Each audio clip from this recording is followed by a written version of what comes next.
Jesus had many wonderful, faithful women followers, disciples. Among them, Mary and Martha stands out the Bible. According to many theologians, they say the Gospel of Luke, chapter 10, verse 29 onwards, Jesus spoke about the importance of love for our neighbor. Good Samaritan parable.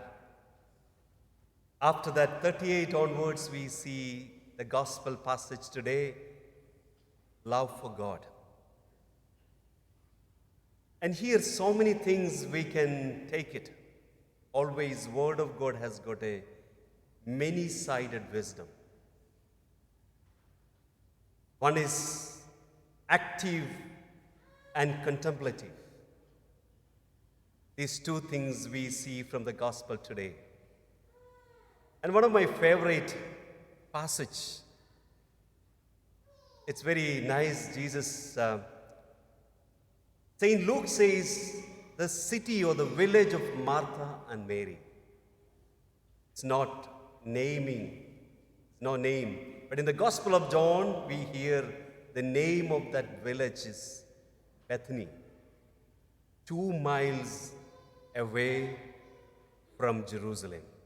Every time when I visited the house of Mary and Martha, it's a very moving experience.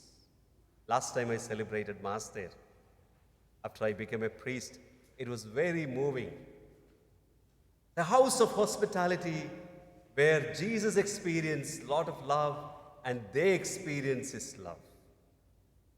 So the passage, it's beautiful. Jesus entered a village. The Gospel says Martha welcomed Him into her house. Spiritually, in a Christian life, this welcoming is very important. Jesus said, whoever welcomes me, very important. We have to welcome Jesus into our house. Every time when we come for Mass. Every time. Then, after that we see, but Mary was sitting Lord's feet and listened to His teaching. But Martha was distracted with much serving, and she went up to Him and said, Lord, don't you see that my sister left me alone? Sometimes I think you have to feel it. It's all out of love. She wants to show, I'm loving Jesus so much. I'm here, I'm worried, I just wanted to serve you, and I do. Just little jealous, that my sister is sitting there. She's not doing anything. Then Jesus answered. I like the way Jesus dealt with it. It's not easy to deal that particular situation.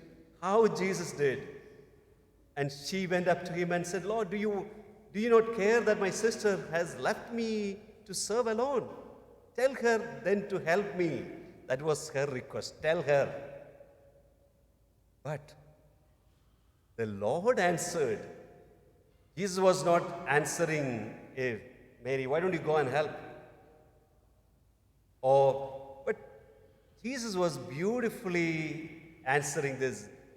Martha, Martha, you are anxious and troubled about many things. When you hear this word of God, we also have to think, this Mary and Martha is in us. All of us have this. Sometimes we are distracted. Sometimes when we are coming to church, too many things. Too many irons in the fire. Then Jesus is speaking to us. You are anxious and troubled about many things.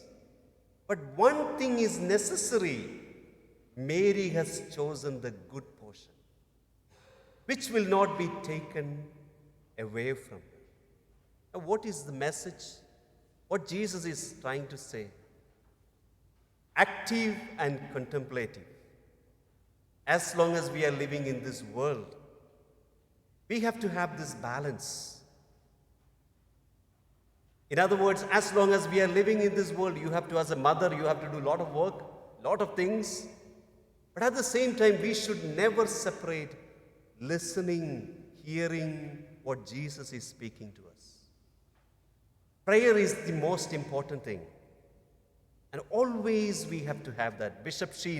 Archbishop Sheen used to say, he had a great love for holy hour, spending 1 hour in front of the Blessed Sacrament.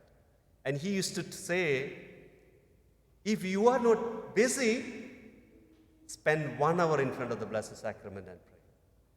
If you are too busy, then 2 hours. The message is this: we have no excuse. We cannot separate Jesus from our daily life. We are active, at the same time contemplatives in the world. That is how we become active and contemplatives in the world. When we remember Jesus, when we include Jesus in everything we do, that's the way we become active, contemplative missionaries and to follow Christ in our daily life. For that grace, we can pray during